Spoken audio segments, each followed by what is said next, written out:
Hello friend, the great show off debate में आप सभी का स्वागत है। दोस्तों, आज फिर से हाजिर हूं एक नई डिबेट वीडियो के साथ।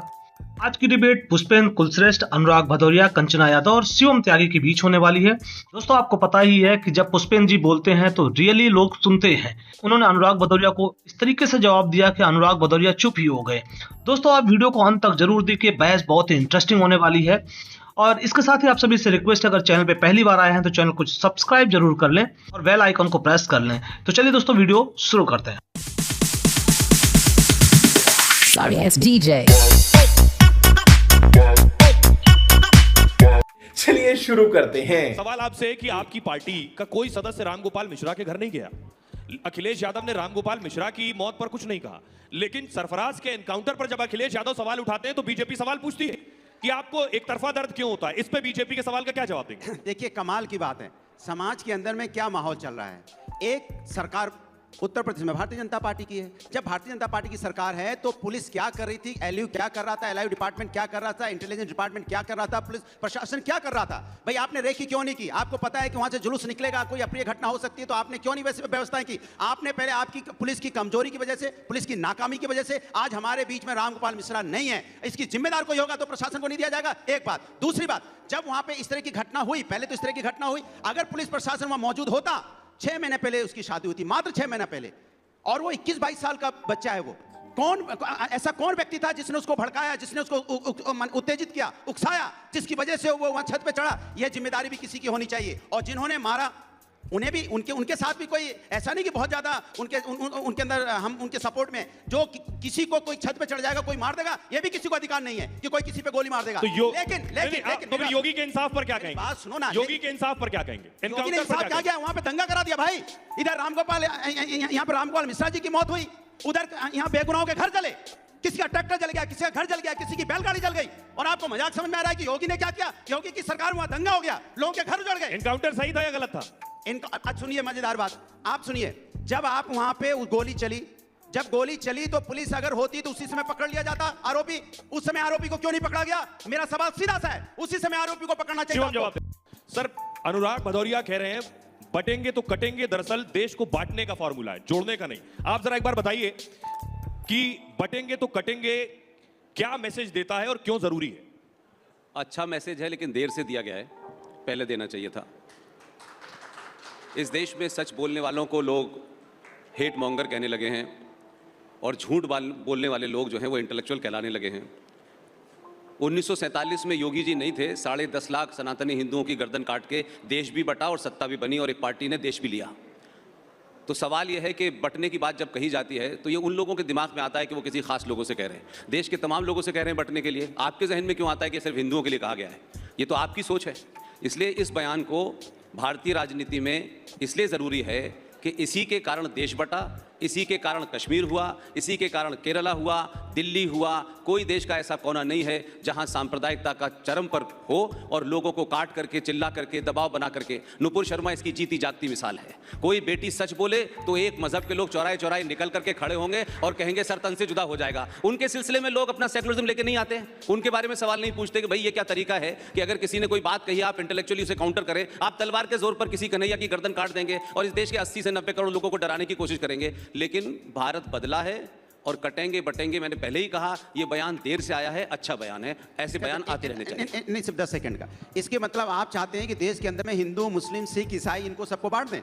हिंदुस्तान संविधान से नहीं चलेगा। हिंदुस्तान किससे चलना चाहता है? सुनिए, आपकी बात का जवाब देते हैं। हमने कहा धर्म के नाम पे, आपके मन में चोर था, मैंने कहा धर्म के नाम पे राजनीति नहीं होनी चाहिए। राजनीति में धर्म की बात होनी चाहिए। आप हिंदू मुस्लिम क्यों करने लगे? मतलब आपके मन में चोर है। आप नहीं सुनिए, आप 1947 की बात करते तो 1942 में आप कहां थे? जब देश आजादी का आंदोलन हो रहा था तब आप कहां थे? आपने पार्टिसिपेशन क्यों नहीं किया? बताइए। आप तब नहीं बताएंगे, आप तब नहीं बताएंगे क्योंकि आपको राजनीति सूट करती है। आप समाज के अंदर में नफरत की राजनीति करते हैं, नफरत की राजनीति करके आप सत्ता पाना चाहते हैं। यही आपका मकसद है। आपका मकसद जोड़ने का नहीं है, तोड़ने का मकसद है आपका। और ये आप नहीं समझ रहे हैं आप समाज के अंदर क्या बोके जा रहे हैं। आपकी हमारी आप समाज को क्या देके जा रहे हैं? भदौरिया जी सुनिए, 10 सेकंड पुष्पेंद्र जी, एक बात मुझे, टीवी डिबेट के लिए काफी हैं भदौरिया साहब। नहीं, आप नफरत की बात बोले तो मैंने आपको नहीं, आप एक बार विकास का नाम नहीं ले पाए, एक बार बेरोजगारी का नाम नहीं ले पाए। हिंदू, मुस्लिम, सिख, ईसाई सब बेरोजगार हैं या नहीं? अरे आप करें ना इस काम के लिए, मैं तो अपनी पॉलिटिक्स में हूँ भाई। फिर इस्लाम में आ गए, फिर आप मैंने इस्लाम का नाम ही नहीं लिया। तो फिर क्या कह रहे हैं आप ही को लग रहा है ना इस्लाम में तो नाम नहीं लिया। आप ही बोला हिंदू। भाई आपसे बहस करने नहीं आया हूँ, इनके फंक्शन में आया हूँ। आप टेलीविजन में नफरत की बात नहीं, आप मुझे बताइए क्या नफरत है। Don't tell me what is नफरत। काटने बांटने की बात, हम सब हिंदुस्तानी हैं, आप नहीं हम सब एक हैं। आप नहीं है, मैं बोलता हूँ आप नहीं है, मैंने आपको नहीं मानता, नहीं मानता आपको मैं। आप दिन भर टेलीविजन पे पक्ष करते हैं, कोई मतलब आप बोलिए हिंदुस्तानी है, बोलिए आप। रिपब्लिक टेलीविजन के भदौरिया जी हो गया। दूसरों को भी सुनिए, बस यही टॉलरेंस है कि आप दूसरों को सुनने को तैयार नहीं। मैं सुन रहा हूँ, मैं हिंदुस्तानी हूँ, मैं फख्र से कहता हूँ। बहुत हिंदुस्तानी है, ठीक है, लेकिन भाई टेलीविजन डिबेट करने नहीं आया हूँ। जी बोलिए। आप अपनी बात रखिए, मैं अपनी बात रख रहा हूँ। देखो डिबेट करने नहीं आया हूँ, जो आप करते हैं दिन भर टेलीविजन पे जो आप बांटते हैं दिन भर, उसके वो नहीं चलेगा।